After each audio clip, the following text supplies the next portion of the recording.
तसा त्याचा बदला घेण्यासाठी ती तुळसा येते आणि शंभूराजांना स्वतःच्या जाळ्यात फसवते. अशा पद्धतीची ती कथा आहे. तिला सुद्धा ऐतिहासिक कुठलाही पुरावा नाही, ती काल्पनिक कथा आहे.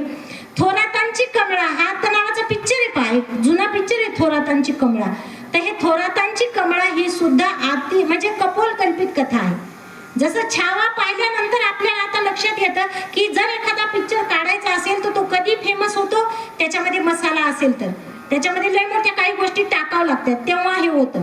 आणि हे अतिशय दुर्दैवाची गोष्ट आहे की आपल्याला पण छावा पाहिल्यावर कळलं की शंभूराजे किती महान होते. म्हणजे याच्या आधी आपण कधी वाचलं नाही, कधी आपल्याला कळलं नाही की शंभूराजे किती महान होते. पण जेव्हा छावा पिक्चर आला त्याच्यानंतर आपल्याला कळलं की आपला राजा इतका महान होता. हे आपलं दुर्दैव आहे. आओ म्हणजे तुम्हाला सांगते, औरंगजेब म्हणायचा की अगर मेरी एक भी औलाद संभा जैसी होती तो दुनिया मेरे मुट्ठी में होती. म्हणजे शंभू राजांसारखं एक जर लेकरू असतं मला तर मी जगावर राज्य केलं असतं, असं स्वतः औरंगजेब म्हणायचं. पण आपल्याला मात्र शंभू राजे आतापर्यंत कळले नाही. कधी